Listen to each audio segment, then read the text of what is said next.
मल्हार तू मूंखे विसारे छॾ, मां तुंहिंजो नसीब न आहियां।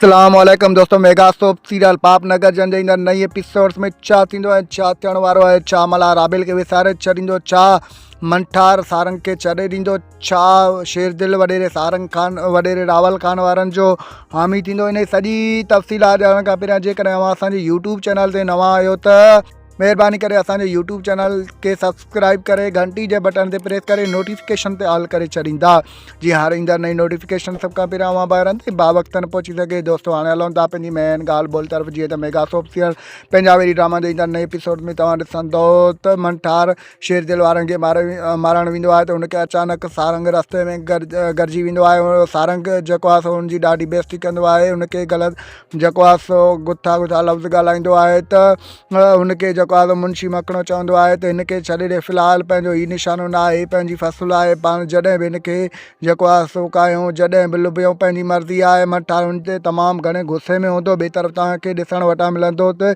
राबिल मल्हार खे चवंदी जे पाण ॿिन्हिनि जो मिलणु नसीब में न आहे, तूं मुंहिंजे क़िस्मत में न आहे, तूं महिरबानी इन में आहे त तूं जेको आहे सो तूं मूंखे विसारे छॾ। मल्हार हुनखे चवंदो न, मां तोखे कॾहिं बि विसारे नथो सघां।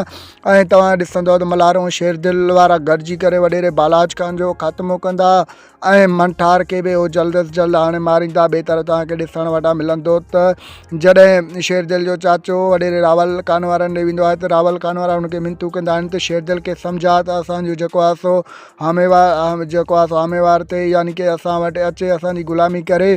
पर शेरदिल कॾहिं बि हुनखे फॉलो न कंदो, छो जो शेरदिल जे सीने में शींहं जी दिलि आहे, उहो कॾहिं बि कंहिंखां डिॼण वारो न आहे। दोस्तों असांजो रिपोर्ट अव्हांखे कीअं लॻो, जेकॾहिं पसंदि आयो हुजे त पंहिंजो कीमती राय कमेंट सेक्शन में ज़रूरु ॾींदा असांखे इजाज़त रखंदा। पंहिंजो ख़्यालु, अल्लाह हाफ़िज़।